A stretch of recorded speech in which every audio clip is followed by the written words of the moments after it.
Bismillahirrahmanirrahim. Assalamualaikum warahmatullahi wabarakatuh. Adik-adik kelas 4, bertemu lagi kita. Hari ini kita belajar akidah akhlak lagi ya. Kita akan belajar untuk pelajaran 2, yaitu mengenal Allah melalui Asmaul Husna. Seperti biasa nih, sebelum kita belajar malah kita berdoa terlebih dahulu ya. Berdoa dipersilahkan. Nah, adik-adik, tahukah kalian ada beberapa kisah yang membuktikan bahwa Allah Subhanahu wa Ta'ala bersifat Al-Malik? Nah, di antaranya itu tentang kenapa Fir'aun mengaku dirinya Tuhan. Tentunya adik-adik ingin tahu kisahnya kan? Yuk, mari simak kisahnya. Kenapa Fir'aun mengaku dirinya Tuhan? Karena merasa dirinya sangat hebat. Si Raja Fir'aun dari Mesir menganggap dirinya sebagai Tuhan. Ia mengharuskan semua rakyatnya, juga keluarganya menyembah dirinya sebagai Tuhan. Pada waktu itu, Allah Subhanahu wa Ta'ala kemudian mengutus Nabi Musa alaihissalam untuk mengingatkan kemungkaran Fir'aun. Namun, Fir'aun menentangnya. Bahkan Fir'aun mencoba mengejar untuk membunuh Nabi Musa. Saat itu, Nabi Musa dan umatnya pergi meninggalkan Mesir. Dengan seizin Allah Subhanahu wa Ta'ala, Nabi Musa dan umatnya berhasil menyeberang Laut Merah. Laut Merah terbelah dua menjadi jalan tanah yang bisa dilalui Nabi Musa dan rombongannya. Di belakang, Fir'aun dan pasukannya mengejarnya. Saat Fir'aun dan pasukannya berada di tengah-tengah jalan, tiba-tiba air laut menyatu kembali. Maka mereka pun tenggelam di Laut Merah. Nah, adik-adik, itu tadi kisah kenapa Fir'aun mengaku dirinya Tuhan ya. Nah, tahukah adik-adik ada berapa sifat-sifat Allah yang terangkum dalam Asmaul Husna? Ada yang tahu nggak nih? Ya, betul, ada 99 ya. Akan tetapi kita hari ini akan belajar tentang Asmaul Husna, Al-Malik, Al-Qudus, dan Al-Aziz ya. Yuk kita cari tahu. Asmaul Husna adalah nama-nama yang dimiliki oleh Allah Subhanahu wa Ta'ala sebagai penggambaran dari sifatnya. Rasulullah SAW sendiri menggambarkan betapa pentingnya bagi seorang muslim untuk mengenali nama-namanya hingga dijanjikan meraih surga.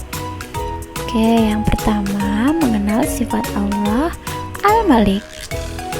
Al-Malik artinya yang maha merajai. Jadi artinya Allah Subhanahu wa Ta'ala berkuasa atas segala sesuatu, baik dalam hal memerintah ataupun melarang. Nah, selain itu, Al-Malik juga bermakna yang memiliki segala sesuatu. Dia tidak membutuhkan kepada sesuatu pun, tapi sebaliknya, segala sesuatu membutuhkannya. Sebagaimana Allah Subhanahu wa Ta'ala berfirman, "Huwallahul ladzi la ilaha illahu Al-Malikul Qudusus Salamul Mu'minul Muhaiminul Azizul Jabbarul Mutakabbir Subhanallahi amma yusrikun." Artinya, dialah Allah yang tiada Tuhan selain Dia, Raja yang maha suci, yang maha sejahtera, yang mengkaruniakan keamanan, yang maha memelihara, yang maha perkasa, yang maha kuasa, yang maha memiliki segala keagungan, yang maha suci Allah dari apa yang mereka persekutukan. Jadi kekuasaan dan kerajaan Allah Subhanahu wa Ta'ala itu sempurna ya, dan tidak terbatas di anak-anak. Jadi kekuasaannya itu maha tinggi dan tidak dapat disentuh dan dipengaruhi oleh siapapun, baik itu manusia ataupun lainnya, tidak bisa ya. Jadi Allah Subhanahu wa Ta'ala sebagai pemberi kekuasaan dan juga sebagai pencabut kekuasaan makhluknya ya, termasuk kekuasaan manusia yang bersifat duniawi ya. Jadi oleh karena itu, sebagai hamba Allah Subhanahu wa Ta'ala, manusia harus bersikap rendah hati, tidak boleh sombong ya, dan tidak boleh semena-mena, apalagi angkuh dengan kekuasaan yang bersifat semu ya, seperti kekuasaan politik, jabatan kementerian, kepemimpinan dalam sebuah institusi, kepengurusan pada sebuah organisasi atau partai atau dan sebagainya ya. Nah, jadi kita itu harus meyakini bahwa segala sesuatu yang ada di tangan kita itu sejatinya adalah milik Allah Subhanahu wa taala, termasuk diri kita ini juga milik Allah ya. Jadi sewaktu-waktu kita dipanggil oleh Allah, kita harus siap karena kita adalah milik Allah ya. Jadi kapan saja dan dengan cara bagaimanapun Allah bisa mengambilnya kembali. Yang kedua, mengenal sifat Allah Al-Aziz. Nah, artinya hanya Allah lah yang maha perkasa. Jadi Al-Aziz itu merupakan salah satu asmaul husna Allah. Al-Aziz itu berarti Allah Subhanahu wa taala maha perkasa nggih. Dia dapat berbuat sesuai dengan kehendaknya. Jika dia menghendaki banjir terjadi, banjir itu pun akan terjadi. Jika Allah Subhanahu wa taala menghendaki hujan, maka hujan akan berhenti sesaat ya. Hal itu pasti terjadi ya. Bahkan ketika dia berkehendak turun hujan, ketika matahari bersinar, hal itu pun pasti akan terjadi ya.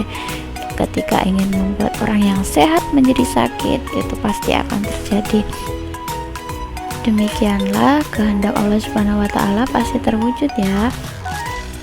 Ya, Allah Subhanahu wa taala itu pastilah zat yang maha perkasa ya. Dia itu telah menciptakan alam dan seluruh isinya tanpa bantuan siapapun ya. Dan Allah juga sendirian ya dalam mengatur makhluknya. Zat yang mampu melakukan hal tersebut tentulah zat yang maha perkasa ya. Jadi kekuatan serta keperkasaan Allah Subhanahu wa taala itu melebihi serta mengatasi segala kekuatan dan keperkasaan yang ada di alam semesta ini ya. Jadi oleh karena itu tidak akan mungkin dapat dihadapi dan dilawan oleh kekuatan serta keperkasaan yang bagaimanapun juga hebatnya ya. Jadi Allah Subhanahu wa taala itu berfirman dalam Quran Yasin ayat 1-5 yang menunjukkan bahwa dirinya yang memiliki maha keperkasaan dan maha kasih sayang. Yasin wal Qur'anil Hakim innaka laminal mursalin ala siratim mustaqim tanzilal azizir rahim.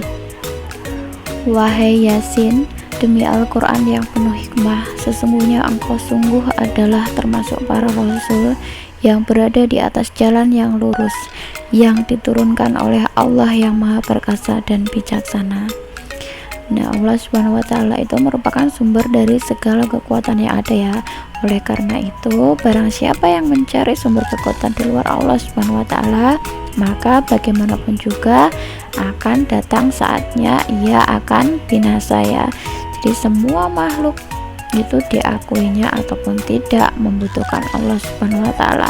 Tetapi sebaliknya ya, Allah Subhanahu wa taala sama sekali tidak membutuhkan makhluk yang diciptakannya itu, okay? Jadi berkaitan Asmaul Husna Al-Aziz yang harus kita lakukan dalam kehidupan sehari-hari itu adalah memiliki sikap tegar dalam menghadapi segala masalah ya. Jadi tegar dalam menuntut ilmu, menjalankan perintah Allah dan mencuri larangan Allah, dan menghadapi musibah yang datang ya, serta selalu memiliki akhlak dan watak izzah, artinya kuat atau tangguh ya dalam menggapai cita-cita. Yang ketiga yaitu mengenal sifat Allah Subhanahu wa taala Al-Qudus ya.